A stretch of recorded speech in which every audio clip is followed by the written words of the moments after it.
മാറനല്ലൂർ ഇരട്ടക്കൊലപാതകം പ്രതി കുറ്റക്കാരനാണെന്ന് കോടതി കണ്ടെത്തി. മാറനല്ലൂർ കുക്കിരിപ്പാറയിൽ ചപ്പാത്തി സന്തോഷ്, പക്രു സതീഷ് തുടങ്ങിയവരെ വെട്ടിക്കൊലപ്പെടുത്തിയ കേസിൽ പ്രതിയായ അരുൺ രാജിനെയാണ് കോടതി കുറ്റക്കാരനെന്ന് കണ്ടെത്തിയത്. 2021 ഓഗസ്റ്റ് മാസം 14-ാം തീയതി രാത്രി 11:45-നാണ് കേസിനാസ്പദമായ സംഭവം.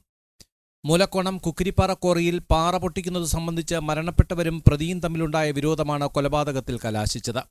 പാറക്കോറിയുടെ നടത്തിപ്പുകാരനായിരുന്നു കൊല്ലപ്പെട്ട ചപ്പാത്തി സന്തോഷ്.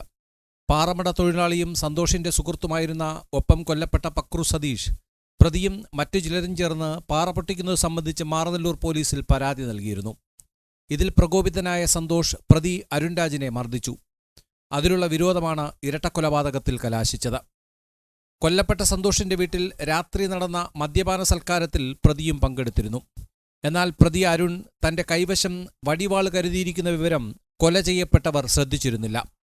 കൂട്ടുകാർ പിരിഞ്ഞ ശേഷം സന്തോഷിന്റെ വീട്ടുമുറ്റത്തുണ്ടായിരുന്ന പാറ തുരക്കുന്ന ജാക്കി ഹാമർ ഉപയോഗിച്ചുള്ള കമ്പികൊണ്ട് പ്രതി ആദ്യം പക്രു സതീഷിന്റെ തലയ്ക്കു പുറകിൽ അടിച്ചു വീഴ്ത്തി. തുടർന്ന് ചപ്പാത്തി സന്തോഷിനെയും പുറന്തലയ്ക്ക് അടിച്ചു വീഴ്ത്തി.